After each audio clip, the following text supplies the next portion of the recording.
secara global itu sepertinya akan sangat berat gitu ya, akan sangat berat itu untuk menghadapi keadaan dunia ini sekarang gitu loh. Terlebih-terlebih kan banyak perang contohnya. Kalau yang terjadi yang siapa si Assad ya, yang orang dari Suriah yang jatuh itu sebenarnya kemenangan Israel sebenarnya malah. Kalau saudara perhatikan hebatnya Israel itu di situ. Israel itu di situ kenapa? Karena apa? Masih di Assad itu apa Hizbullah itu bisa merajalela di Suriah. Itu kan didukung sama Rusia. Si Asadnya didukung Rusia itu loh, sama Iran. Tapi waktu Asadnya jatuh, Iran kehilangan jejak, Rusia kehilangan jejak. Justru justru itu kemenangan Israel kalau itu. Namun secara ekonomi kamu lihat lagi ya, saudara perhatikan perlu juga ya Anda pahami sebagai mahasiswa, sebagai orang-orang yang akan apa menghadapi keadaan dunia secara global, perlu Anda juga tahu ini sedikit banyak untuk sesuatu yang bekal Anda lah ya. Saya nggak tahu ya ini berapa tahun akan dihadapi, tapi kalau menurut saya sih cukup berat. Karena kenapa? Karena sekarang kan selain perang terbuka dengan senjata, itu juga memakan biaya yang cukup besar. Ini ada lagi sekarang perang perang dalam hal keuangan, dalam perdagangan gitu loh ya. Contoh lah, contoh gimana bridge tuh nggak bridge? Bridge yang terdiri dari Rusia, China, mereka kan mau memisahkan diri, nggak mau tergantung sama dolar. Dolar itu sudah kuat sebenarnya, namun kalau saudara perhatikan juga dolar itu belakangnya Yahudi loh, nggak gampang gitu. Ya, itu apa ya, the Fed itu belakangnya Yahudi, nggak gampang gitu ya. Saya bukan bicara politik ya, saya bicara tentang, saya juga bukan peramal, oke? Ini bukan nubuat nih, ini bukan nubuat ya, ini bukan nubuat ya, tolong ya perhatikan. Saya hanya baca situasi. Namun kalau menurut saya, situasi ini juga mempengaruhi kamu yang masih muda-muda, yang kedepannya harus melangkah seperti apa gitu loh ya.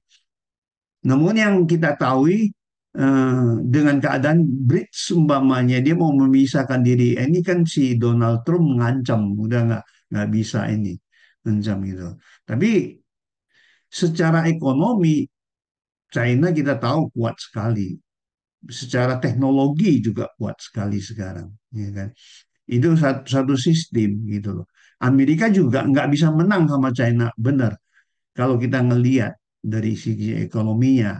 Namun perang yang ini yang terjadi sekarang ini akan membentuk sesuatu dampak atau akibat yang kedampak ke negara-negara lain yang kecil-kecil dan terutama ke juga masyarakat itu ya, karena secara global itu akan mengganggu, sangat mengganggu ekonomi ya apa secara global gitu. Jadi tidak baik-baik lah, tidak selalu baik-baik gitu loh. Namun kita, gimana kita sebagai anak Tuhan menangkap menangkap ini supaya kita itu tetap kuat dan kita percaya bahwa Tuhan itu luar biasa itu ya. Saudara percaya nggak? Hmm, Coba dong bisa tampilin atau seorang bacain dari Mazmur 37 ayat 23 24 coba. Tolong dong siapa bacakan Mazmur 37 ayat 23 24. Tuhan menetapkan langkah-langkah orang yang hidupnya berkenan kepadanya. Apabila ia Nah, jatuh, tidaklah sampai tergeletak, sebab Tuhan menopang tangannya. ya, saudara ada nggak di situ?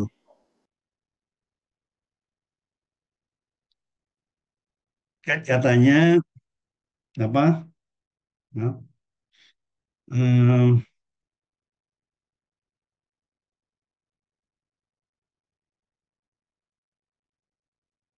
Tuhan menetapkan langkah-langkah orang yang hidupnya berkenan kepadanya, gitu ya. Yang 23, apabila ia jatuh, tidaklah sampai tergeletak, sebab Tuhan menopang tangannya. Nah, ini harusnya kan kita bangga ya. Kita bangga bahwa Tuhan menetapkan langkah-langkah, kitalah orang yang berkenan kepadanya, gitu ya. Yang seperti apa yang berkenan? Gitu. Anda udah berkenan belum? Gitu loh. Apakah mau yang enak gitu loh. Kadang-kadang juga gini kan. Coba, coba ya, coba ya. Ini ayat-ayat ini kadang-kadang menjadi satu kebanggaan, kebanggaan bagi kita, ya, kebanggaan bagi kita. Coba bagi kita baca ya, baca. Yeremia 29 ayat 11. Coba. Yeremia 29 ayat 11. Ya, sebab aku ini mengetahui rancangan-rancangan apa yang ada padaku mengenai kamu. Demikianlah firman Tuhan, yaitu rancangan damai sejahtera dan bukan rancangan kecelakaan untuk memberikan kepadamu hari depan yang penuh harapan. Kalau kita baca satu ayat ini, pasti deh, you pasti gini deh. Gua anak Tuhan nih, ya kan? Tuhan sudah merancangkan sesuatu yang baik kepadaku, betul ya? Ini kalau kita baca satu ayat doang gitu ya. Kalau kita baca satu ayat doang gitu ya. Padahal, saudara tahu nggak? Ini kan gini, ini kan gini. Bangsa Israel itu waktu itu dibuang ke Babel. Waktu dibuang ke Babel, itu ada yang kebuang, ada yang enggak. Ada yang kebuang, ada yang enggak kebuang, ada yang kebuang. Padahal kalau saudara lihat, coba kita lihat ayat 10 ya. Kita ayat 10. Enggak, lihat ayat 10. Ya, sebab beginilah firman Tuhan, apabila telah genap 70 tahun bagi Babel, barulah aku memperhatikan kamu gitu loh. Jadi 70 tahun itu bangsa itu dibuang dulu gitu loh. Kamu tuh diproses dulu gitu. Kamu terima nggak prosesnya gitu loh. Perhatikan kamu, aku akan menepati janjiku itu kepadamu dengan mengembalikan kamu ke tempat ini. Baru ayat 11-nya. Tapi sebelumnya nggak begitu, bukan berarti ya langsung nih gue anak Tuhan, gue luar biasa, iya kan? Wah, gue punya pengharapan, iya kan? Pikirannya kan kayak gitu. Padahal ini kan kalau kamu baca, ini kamu diproses nih ya. Tapi proses ini untuk apa gunanya? Coba kita lanjut ayat 12-nya coba. Ayat 12. Dan apabila kamu berseru dan datang untuk berdoa kepadaku, maka aku akan mendengarkan kamu. Apabila kamu mencari aku, kamu akan menemukan aku. Apabila kamu menanyakan aku dengan segenap hati, ya, aku akan memberi kamu menemukan aku. Gitu loh. Ya, tapi jangan salah loh. Kalau baca di atasnya, orang itu nggak terlepas dari proses dulu. Ya, diproses dulu, dibentuk dulu, senang tidak senang. Nah, gimana menghadapi ini? Nah, kan maksud saya itu saya ngomongkan tadi gini loh, ya. Situasi dunia boleh seperti apapun, oke? Boleh sesulit apapun yang terjadi, tapi semua itu jangan jadikan semua itu seolah-olah apa beban bagi kamu.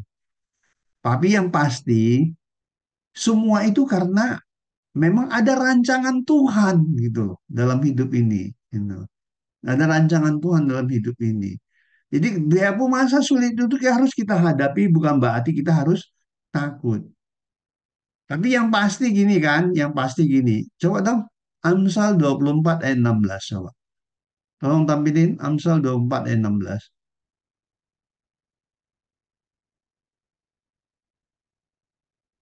Ini saya ngomong ngalir terus ya, kamu kamu perhatiin baik-baik ya. Hmm. Saya nggak nyatet loh, saya nggak nyatet apapun nih. Iya. Ayat 16. Sebab 7 kali orang benar jatuh, namun ia bangun kembali. Tetapi orang fasik akan roboh dalam bencana. Kalau ini bangga kan? Tapi prosesnya mau nggak diterima gitu loh. Maunya senengnya aja kan kita gitu loh. Nah ini kan ini. Nah, namun bisa nggak waktu kamu diproses, waktu ada pembentukan di dalam hidup ini, kita selalu tetap dalam sukacita, tetap cari Tuhan gitu loh. Kan ada orang yang begini, aduh susah, ujian nggak lulus, ujian susah, ya nggak. Padahal salah dia sendiri, nggak mau belajar, gitu, nganggap enteng, gitu. Ya. Nggak mau belajar, terus anggap enteng, terus giliran ujian, giliran susah, marah, itu umpamanya. Terus saking marahnya nggak mau datang apa Friday service ini gitu loh, umpamanya. Ah, gue malas gitu. Ih, gue malas nih, gue katanya ujian gue nggak lulus katanya. Ngaduh, bener-bener. Padahal, nih kan, kalau kamu dalam kondisi kayak gitu, seandainya umpamanya kamu ngalami kayak gitu, saya cuma ngasih kamu pengajaran sesuatu hal yang kita itu sebenarnya apapun yang kita lakukan, kalau kita lemah, kita merupakan ujian kita jelek atau apa, itu yang harus kamu koreksi itu diri kamu sendiri, bukan kamu nyalain Tuhan gitu loh. Jangan pikir gini, gue udah doa nih, gue udah doa.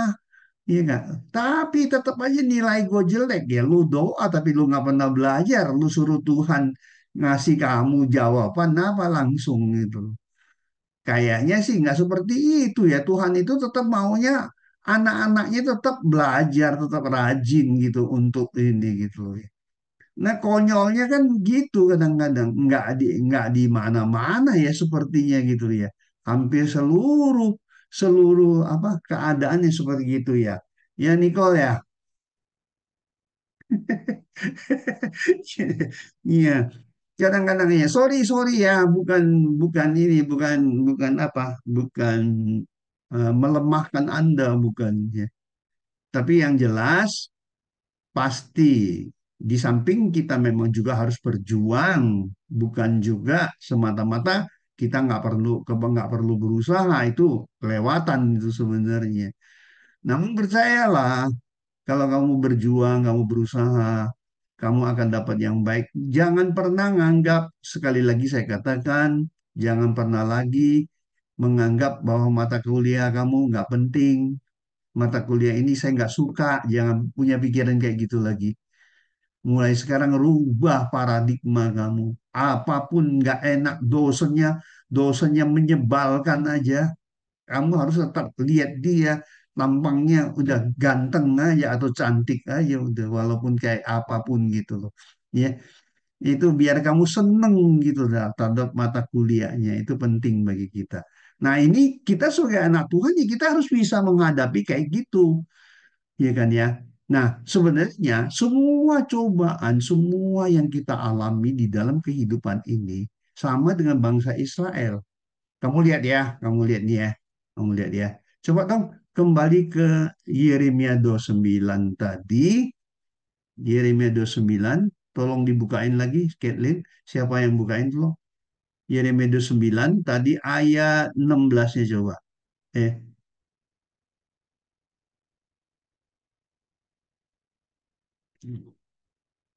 ya. Ayat 15 itu bilang, memang kamu berkata Tuhan telah membangkitkan nabi-nabi bagi kami di Babel. Waktunya mereka di Babel, waktu mereka di ini apa, di dalam pembuangan kan nggak enak kan, tinggal di negeri orang gitu loh, ya, di negara orang gitu loh. Tapi Tuhan bilang gini loh ya, bilang gini, coba naik ke ayat 7-nya coba, naik ke ayat 7. naik ke ayat 7 terus 7 angka ayat 7 ya, ya gini ya. Seperti kamu ditaruh sekolah, kuliah di Shenzhen atau di Nanjing atau dimanapun, ya kan? Kamu ditaruh, umpamanya di university ini, gitu loh. Harusnya kamu tuh menjadi bintang. Menjadi bintang nih gini, menjadi bintang gini, ya. Usahakanlah kesejahteraan kota, ya, atau kesejahteraan kampus kemana kamu aku buang. Tuhan taruh kamu di mana? Kamu harus jadi bintang dan berdoalah untuk kota itu kepada Tuhan. Sebab kesejahteraannya adalah kesejahteraanmu. Gitu loh. Jadi di sini kalau kamu ditaruh di Shenzhen, kamu ditaruh di university ini umpamanya, kamu harus menjadi orang yang eh, apa yang inilah yang berguna lah gitu loh. Umpamanya ya jangan tanggung-tanggung jadi peneliti, jadi dosen atau jadi mulai asisten peneliti atau mau jadi dosen atau kalau perlu sampai bisa menciptakan sesuatu atau jadi profesor gitu loh. Seenggak-enggaknya gitu loh ya. Itu penting bagi kita. Nah, keadaan yang kayak gini ini memang nggak segampang yang kita bayangkan kan. Memang perlu suatu perjuangan. Nah, bangsa Israel pun rupanya waktu mereka dibuang ke Babel, itu Tuhan punya perintah loh. Kalau tidak dilakukan, itu mereka akan mengalami celaka. Coba ya, coba. Tolong, geser ke ayat 16-nya. Geser ke ayat 16. Nah, benar. Sungguh beginilah firman Tuhan tentang raja yang duduk di atas tahta Daud dan tentang seluruh rakyat yang diam di kota ini, yakni saudara-saudaramu yang tidak keluar berserta kamu ke dalam pembuangan, yang enggak ikut di dalam pembuangan, ya. Nah, 17 ya.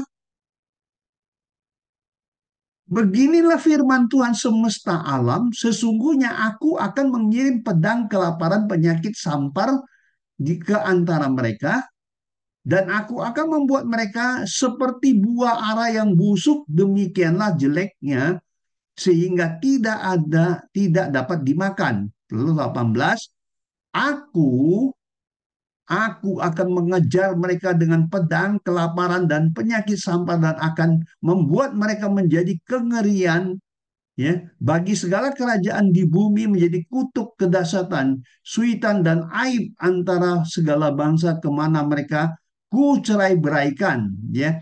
Terus 19, sebagai ganjaran bahwa mereka tidak mendengarkan perintah perkataanku. Demikianlah firman Tuhan yang telah kusampaikan kepada mereka terus menerus, ya, dengan perantaraan hamba-hambaku yakni para nabi, tetapi kamu tidak mendengarkannya. Demikianlah firman Tuhan, ya.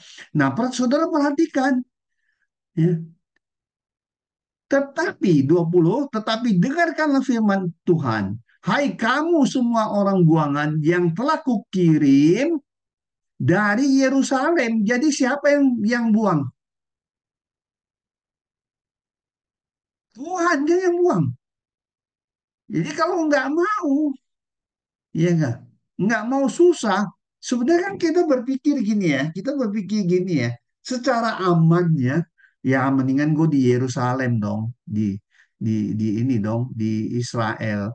Jadi gue nggak dibuang ke negeri lain kan. Padahal apa sih sebenarnya? Kok di sini malah Tuhan ya nggak ngutuk mereka yang nggak ikut di dalam pembuangan.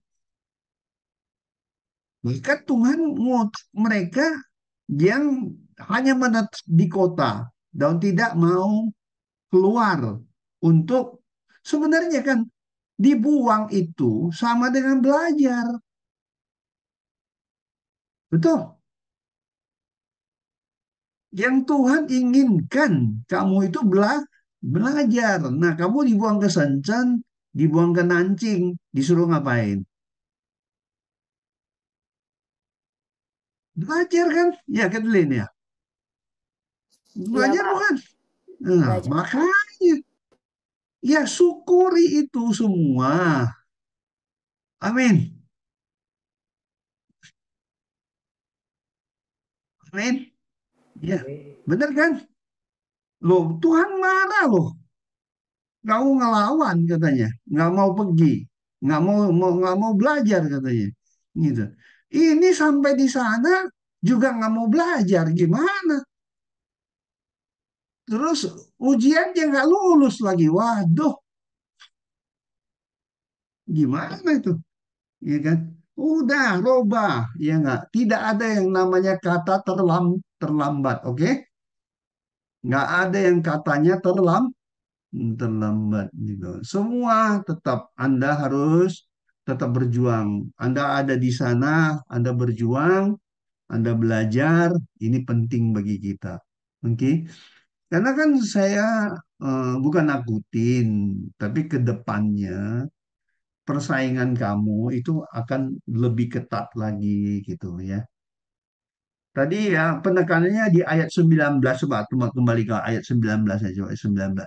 Sebagai ganjaran bahwa mereka tidak mendengarkan perkataanku, demikianlah firman Tuhan yang telah kusampaikan kepada mereka terus-menerus dengan perantaraan hamba-hambaku, yakni para nabi, tetapi kamu tidak mendengarkannya, demikianlah firman Tuhan. Berarti kamu mereka itu dibuang ke Babel, kelihatannya sih menderita. Sebenarnya Tuhan itu mau kenapa?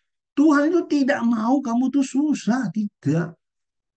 Tapi dia mau membentuk, mendidik, memberi kesempatan Anda untuk dididik. Sehingga Anda bisa eksis di dunia ini gitu. Ya. Nah, bersyukurlah kalau memang sudah Anda ada di mana, saudara dikirim untuk belajar, ya. Tuhan berkati Anda semua. Amin. Itu yang paling penting gitu loh ya. Ini bukan ini loh, saya nggak ngarang loh ya, saya nggak ngarang loh. Tapi ini benar-benar terjadi di dalam kehidupan kita. Nah, gimana ya? Nah, jadi pertama yang harus kamu yakini dimanapun kamu berada, Tuhan tuh punya rancangan yang luar biasa buat kamu. Baik kamu di Sencang, di Nancing, atau dimanapun, atau di Jakarta sekalipun. Sekalipun nanti kamu habis kuliah, kamu harus kembali ke Jakarta. Jadilah yang terbaik gitu loh. Ya, kesempatan kamu itu luar biasa. Saya kalau ngelihat, kamu tuh harusnya bersyukur memiliki kesempatan bisa umpamanya dari S1 bisa jadi langsung peneliti, bisa ngambil PhD umpamanya. Wah, kalau saya jadi kamu, gue bersyukur banget gue bisa dapat kayak gitu. Punya kesempatan kayak gitu. Gue kejar tuh. Pasti itu. Hmm. Harus saudara lakukan di dalam hidup ini. Jangan pikir, aduh, udahlah, yang penting udah lulus S1, gue baliklah Indonesia, gue kerja. Kamu tahu nggak S1 di Indonesia makin lama, udah kayak orang tamat SMA sekarang. Mau udah nggak gitu ini lagi gitu loh. Ya. Terus kejarlah apa yang Tuhan berikan. Nah, kalau kita ngadapin kayak gitu, berarti kemanapun Anda pergi, Anda bersyukur nggak? Amin. Bersyukur, ya kan? Nah, saya kasih kamu ini ya ayatnya. Kita ngelihat bersama apa sih di dalam Tuhan tuh kelebihan kita tuh di mana sebenarnya. Oke, itu yang paling penting. Kita harus melihatnya suatu kebenaran di dalam firman ini. Coba dong tampilin Yakobus 1. Cepet juga gue ngomong-ngomongnya. Sudah lewat 45 menit. Bosan gak sih dengarnya? Ya. Tidak. Kamu hebat ya, diomelin pun kamu seneng gitu. Oke, Yakobus 1 ayat 1 mulai. Kita perhatikan Yakobus 1 ayat 1. Johan, Johan gimana kabar Johan? Ya, jadi ayat 2 deh. Ayat 1 ini. Ayat 2 ya. Ayat 2. Saudara-saudaraku, anggaplah sebagai suatu kebahagiaan apabila kamu jatuh ke dalam berbagai percobaan. Jadi perjuangan kamu, ya enggak, sekolah kamu anggaplah suatu kebahagiaan. Jangan anggap itu penderitaan gitu loh. Ya, tapi anggaplah itu kebahagiaan. Ini yang diajarin loh. Saudara, anggaplah sebagai suatu kebahagiaan apabila kamu jatuh ke dalam berbagai, nah, kita nggak usah ngomong percobaan deh ya. Kita ngomong yang enteng-enteng. Kecuali lu yang mungkin lagi jatuh cinta, putus cinta, gue nggak tahu deh ya. Gue nggak ikutan yang kayak gitu. Pokoknya yang jelas, yang jelas saya lagi ngomong tentang suatu kebenaran firman bagi kamu, oke?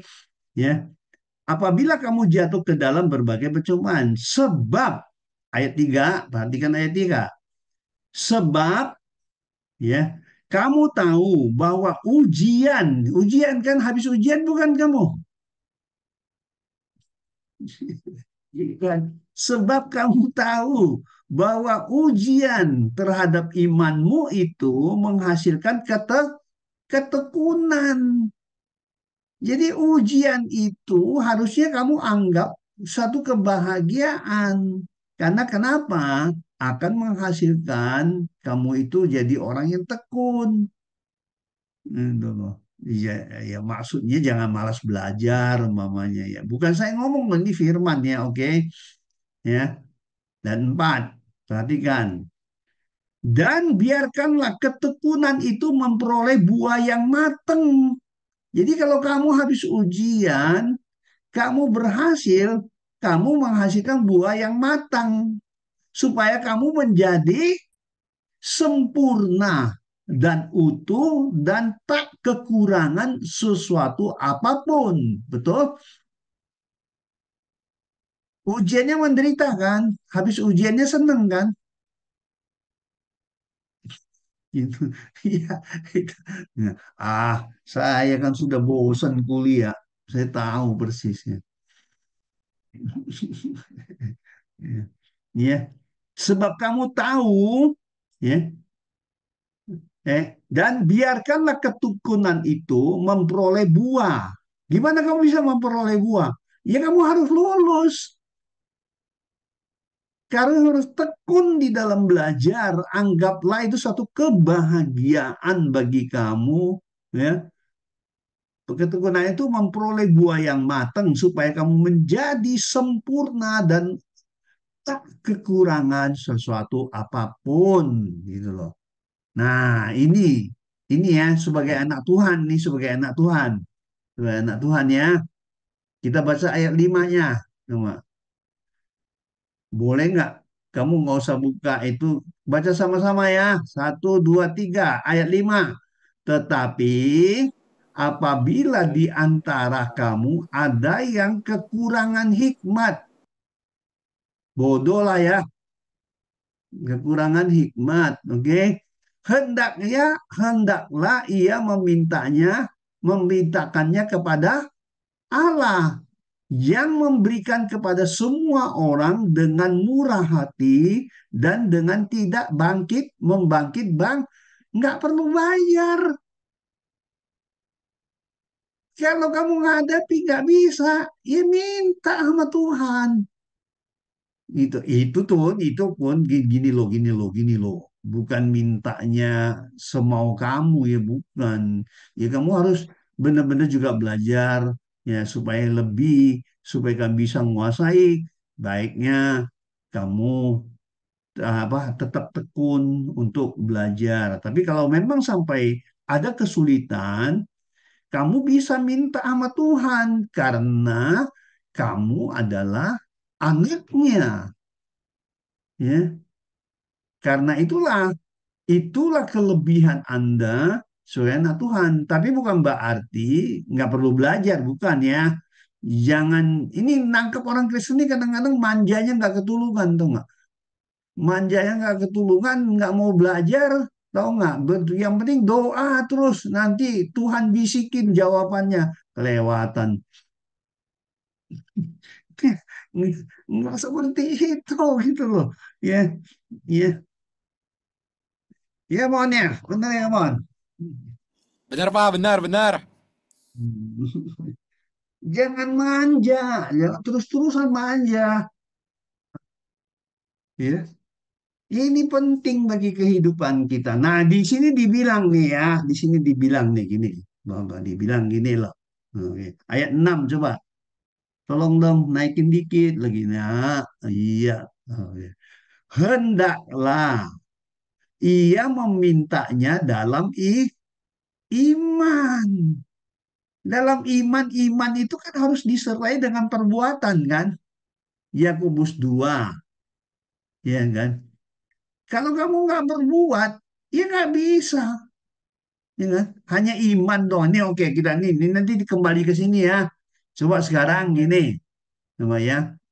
Ya, berdasarkan iman. Hah? Dan sama sekali jangan bimbang. Ya. Nah, kamu lihat. Wah, habis baterai gua. Ntar.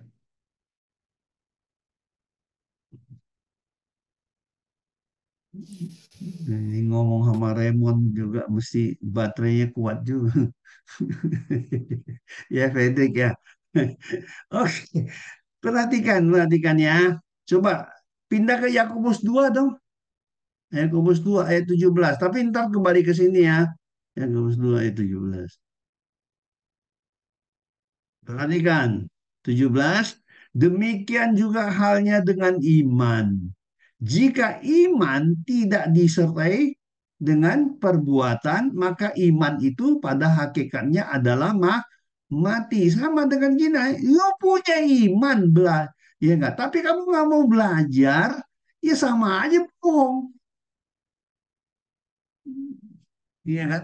Ya kita tetap beriman, tapi tetap harus belajar gitu loh ya. Oke? Nah, kita pindah ke ayat 22 coba. Kita ayat 22. Pindah ke ayat 22. Nah, perhatikan ayat 22. Kamu lihat ya bahwa iman bekerja sama dengan perbuatan. Kamu doa, kamu ujian, kamu belajar, ya tak? Tapi kamu juga mohon kepada Tuhan untuk memberi kamu hikmat. Pasti kamu jadi orang yang luar biasa. Tetapi kalau kamu punya iman hanya doa, terus kamu minta Tuhan bisikin kamu jawabannya, ya tunggulah sampai kiamat gitu-gitu. Ya, yang kayak gitu. Ya, nggak ada itu gitu. Ya. Kalau kamu lihat bahwa iman bekerja sama dengan perbuatan-perbuatan, oleh perbuatan-perbuatan itu, perhatikan ya, oleh perbuatan-perbuatan itu, oleh belajar-belajar kamu itu, iman kamu bisa jadi sempurna. Ya kalau nggak mau belajar gimana? Halo, Shalom. Ini jangan jangan anggap, kamu jangan sakit hati ya. Ini anggap aja opa yang lagi ngomong, oke? Ngomong yang lagi ngomong. Ya, Tuhan berkati ya. Ampuni, ampuni opa kamu yang nggak tahu apa-apa mungkin gitu loh. Ini loh ya. Ya. Oke, kita belajar ya, kita belajar satu kebimbangan. Kalau kita nggak suka ya, kalau kamu lihat bahwa iman bekerjasama sama dengan perbuatan. Perbuatan itu contohnya, kalau kamu mau menghadapi ujian, ya kan, kamu kan harus belajar. Di samping kamu belajar, kamu berdoa. Berarti kamu beriman. Dari situ kan kesempurnaan itu terjadi. Gitu loh. Jangan bilang begini ya, jangan bilang begini loh. Jangan bilang gini. Ini pendeta, teolog dan kebanyakan anak Tuhan paling bisa cari alasan gitu loh. Ya kan? Giliran sudah kayak begitu tuh bilang deh, keluar deh. Umpamanya Yeremia 17 ayat 5 gitu loh. Tahu nggak Yeremia 17 ayat 5? Coba dong tampilin. Yang mana? Yeremia 17. 17 ayat 5. Ya, beginilah firman Tuhan. Terkutuklah orang yang mengandalkan manusia, yang mengandalkan kekuatannya sendiri, dan yang hatinya menjauh daripada Tuhan. Ini kalimat ini perhatikan ya. Kalimat ini perhatikan baik-baik nih. Perhatikan baik-baik. Terkutuklah orang yang mengandalkan manusia, yang mengandalkan kekuatannya sendiri, dan yang hatinya menjauh daripada Tuhan. Tahu nggak kenapa? Karena dengan asiknya kita tidak mengandalkan Tuhan, kita tidak berdoa, ya. Terus kita mau yang dimaksud di sini itu bukan berarti kamu nggak perlu berusaha. Kamu tetap harus berusaha, tapi dalam usaha kamu, kamu jangan sampai konsen kamu 100% usahanya aja, tapi tidak dengan bahkan menjauh dari Tuhan. Itu yang nggak boleh. Oke, kita tetap berusaha, tapi kita tidak jauh dari Tuhan gitu. Tapi jangan alasan ini dipakai untuk membenarkan diri gitu loh. Ya kan? Karena kenapa? Ayat tujuhnya coba kita di ayat tujuhnya. Jadi kalimat ini ditambah lagi di sini. Diberkatilah orang yang mengandalkan Tuhan, yang menaruh harapannya pada Tuhan. Betul? Tadi kamu baca kan Yeremia 29, Tuhan memberikan 29 ayat 11, Tuhan kan memberikan pengharapan kepada kamu kan gitu. Yeremia 29 ayat 11. Ya kan? Sebab ini Aku apa? Aku ini mengatakan rancangan apa yang ada padaku mengenai kamu. Demikianlah firman Tuhan, yaitu rancangan damai sejahtera dan bukan rancangan kecelakaan, untuk memberikan kepadamu hari depan yang penuh penuh harapan. Tapi kalau kita baca ayat ini doang, kalau kita nggak ngelihat ke atasnya bahwa bangsa Israel harus mengalami dulu 70 tahun dalam pembuangan, kalau mereka kembali, baru mereka akan, nah semua itu dalam rancangan. Nah termasuk Anda, Anda belajar, ada di Sencet, ada di Nancing, dimanapun Anda, Tuhan memang merencanakan membentuk diri Anda. Bersyukurlah Anda punya kesempatan yang seperti itu, bisa belajar lebih banyak, iya kan? Saya percaya Anda akan menjadi orang yang luar biasa. Amin. Nah, oke, kita kembali lagi Yakobus 1.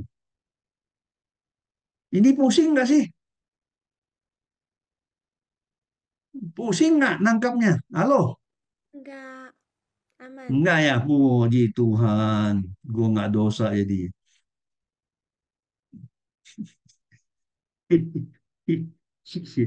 Oke, tadi sampai ayat berapa tadi? 5 ya, 6 sekarang ya tadi. Coba 6, 6, 6, 6, 6. Perhatikan. Hendaklah ia memintanya dalam iman. Dan sama sekali jangan bimbang. Sebab orang yang bimbang sama dengan gelombang laut yang diombang-ambingkan kian kemari oleh angin. Nah, teruslah belajar dengan tekun, tetaplah berdoa dengan iman, kamu akan mencapai suatu kesuksesan yang luar biasa gitu. Tuhan memberikan peluang itu bagi Anda untuk lebih banyak, ya. Di sini tujuhnya perhatikan. Orang yang demikian janganlah mengira bahwa ia akan menerima sesuatu dari Tuhan. Ya kan? Belajar nggak mau, ya kan? Nggak mau lakukan iman, ya kan? Nah, mau terima jadi, ya nggak bisa, nggak mungkin menerima sesuatu dari Tuhan, nggak mungkin. Gitu. Ya. Sebab orang yang mendua hati tidak akan tenang dalam hidupnya itu. Ya kan? Makanya kan saya berkali-kali kasih tahu Anda, jangan sekali-sekali tidak suka dengan satu mata kuliah yang kamu sedang pelajari gitu loh. Di dalam kurikulum Anda gitu loh. Ya.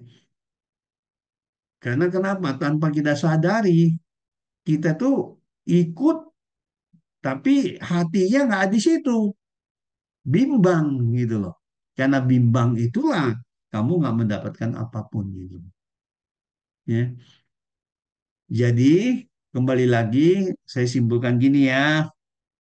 Jadi sekarang percayalah ya, dimanapun Anda berada, tetaplah beribadah ya kepada Tuhan. Amin. Hi BCC family, hope you are blessed with today's sermon. When the Bible said, berbahagialah orang yang mendengarkan firman Allah dan menaatinya. Jadi yuk aplikasikan firman Tuhan hari ini. I also encourage untuk teman-teman you follow our Instagram BCC Fams and subscribe to our YouTube channel supaya kita bisa sama-sama diperlengkapi dan bertumbuh bersama untuk serupa dengan Kristus. Dan bagi teman-teman yang butuh dukungan doa, konseling, dan mencari komunitas, boleh kontak melalui Natasha 0812 345 06768. Because you are loved, you are welcome. Let's grow together! See you soon, BCC family!